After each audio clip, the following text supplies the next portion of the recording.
आपने already weather के बारे में जान लिया है। जनरली हम लोग वेदर की सिचुएशन दिन में 2 बार रिलीज़ कर रहे हैं और क्योंकि ये चेंज होता रहता है, डायरेक्शन उसका साइक्लोन का चेंज हो सकता है, तो इसके हिसाब से जो भी लेटेस्ट होती है वो हम आपको अपडेट करते रहते हैं। उन्होंने बता दिया है कि स्पेशली आज रात से और कल और परसों 2 दिन यानी कि 26, 27, 28 heavy to very heavy rainfall and साथ में बहुत विंड स्पीड 50 से 60 किलोमीटर पर आवर की रहेगी।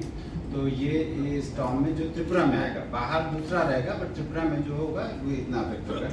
इसको जैसे हम लोगों को पहली बार ये बुलेटिन IMD से आया तो इमीडिएटली रेवेन्यू डिपार्टमेंट ने जो कंसर्न डिस्ट्रिक्ट अथॉरिटीज़ है यानी कि डिस्ट्रिक्ट मजिस्ट्रेट हैं, जो डिस्ट्रिक्ट डिजास्टर मैनेजमेंट अथॉरिटी, उनको हमने इमीडिएटली 24 मई को एडवाइजरी इशू कर दिया है कि क्या क्या प्रिपरेटरी स्टेप्स लिए हैं। उसके ऑर्डर में आपने देखा होगा, पत्रिका में भी वो आया था कि क्या क्या स्टेप्स लेने हैं। साथ में मैं सारे DMs के साथ कॉन्स्टेंटली टच में हूँ। आज भी अभी इस प्रेस कॉन्फ्रेंस के बाद में हम एक मीटिंग करेंगे to take stock of the situation, ठीक है।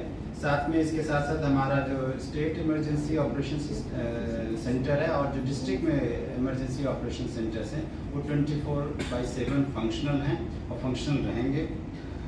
इस चीज़ को कि चूँकि साइक्लोन सीवियर साइक्लोन स्टॉर्म में बदल रहा है, जिसको ध्यान में रखते हुए अर्जेंट मीटिंग आज state executive committee of state disaster management authority की हुई। द मीटिंग इज जो चेयर होती है वो चीफ सेक्रेटरी सर ने चेयर किया है।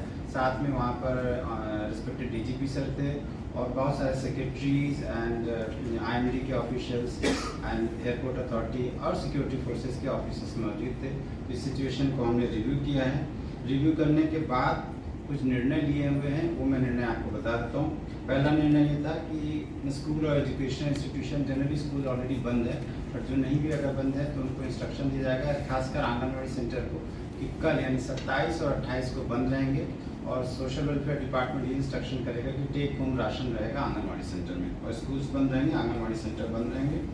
ट्रांसपोर्ट डिपार्टमेंट को भी दिया गया है कि वो अपना तैयारी कर लेंगे, कहीं मान लीजिए रास्ता रुकिए कुछ भी प्रॉब्लम हो तो वो रेलवे से कैसे व्यवस्था करना ये करेंगे। फूड स्टॉक्स DMs को इंस्ट्रक्शन दिया गया, फूड डिपार्टमेंट को सफिशिएंट फूड स्टॉक रहें कि अगर कुछ क्राइसिस कुछ भी हो तो फूड स्टॉक अवेलेबल रहेगा। हमने इसके साथ साथ NDRF जो है नेशनल डिजास्टर रिस्पांस फोर्स है, उसकी जो यहाँ पर टीम है उसको हमने उसके साथ भी मीटिंग किया, उनको भी अलर्ट किया है। तो वो भी एक अलग से एक टीम जो है साउथ डिस्ट्रिक्ट या गोमती में अभी वो डिसाइड करके एक डिप्लॉय कर देंगे, जिससे कि उस एरिया में जहाँ पर ये साइक्लोन का प्रभाव ज़्यादा होने की संभावना है वहाँ वो एक अलग डिप्लॉयमेंट करेंगे। एक ऑलरेडी नॉर्थ में कुमारघाट में डिप्लॉयड होती है और साथ में एक और टीम, जो टोटल 3 NDRF की टीम डिप्लॉयड रहेंगी। इसके अलावा स्टेट डिजास्टर रिस्पांस फोर्स है, उसके भी जो भी टीम्स है वो हम लोगों ने तैयारी कर लिया है। तो ज़रूरत पड़े में डिस्ट्रिक्ट अथॉरिटीज़ या सब डिविजनल अथॉरिटीज़ उनको कॉल करके उनको डिप्लॉय कर सकती हैं। इसके अलावा पावर डिपार्टमेंट को इंस्ट्रक्शन है तो उन्होंने अपनी क्विक रिस्पांस टीम को तैयार कर रखा है कि कहीं पर भी पावर का अगर लाइन टूटे या कुछ भी हो तो इमीडिएटली उसको रिस्टोर करने की व्यवस्था की जाए। फॉरेस्ट डिपार्टमेंट साथ में और जो PWD है वो अगर कहीं पेड़ कटता है या फायर सर्विस है, ये सब कोऑर्डिनेशन में हम लोग काम करेंगे, जिससे कहीं पर कुछ भी प्रॉब्लम हो, जैसे कि रास्ता रुक जाए पेड़ टूटने की वजह से किसी से, तो जितनी जल्दी हो सके हम उसको मिटिगेट करें और जो नॉर्मल रोड है या पावर लाइन है या वाटर सप्लाई है उसको रिस्टोर किया जाए। तो इसकी हम लोगों ने व्यवस्था कर लिया है। साथ में एक मैं और बोलना चाहूँगा कि देखिए कोई भी डिज़ास्टर को हैंडल करने के लिए गवर्नमेंट के साथ साथ पब्लिक का पार्टिसिपेशन और पब्लिक का सहयोग बहुत ज़रूरी होता है।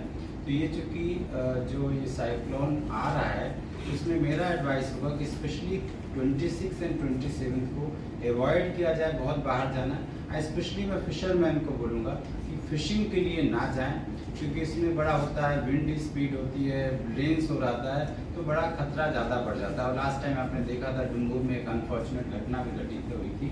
तो मैं ज़रूर बोलूँगा कि इस पीरियड में अवॉइड करें और लोगों को ही बोलूँगा ना ज़्यादा बाहर जाए, पर अगर ज़रूरत है तो जाएंगे, बट अवॉइड करना अगर जितना अवॉइड हो सके आप करिए, क्योंकि थंडर स्टॉर्म एंड लाइटनिंग होती तो लाइटनिंग तो बिना बताए आती, बताकर तो आती नहीं है, इसलिए जितना बाहर मतलब अवॉइड कर सके उतना किया जाए। एयरपोर्ट अथॉरिटी ऑफ इंडिया की तरफ से भी चूँकि कुछ फ्लाइट की रिस्ट्रिक्शन हुए हैं, कुछ प्रॉब्लम हुई है, तो उसके बारे में वो भी 1-2 लाइन बोलना चाहेंगे।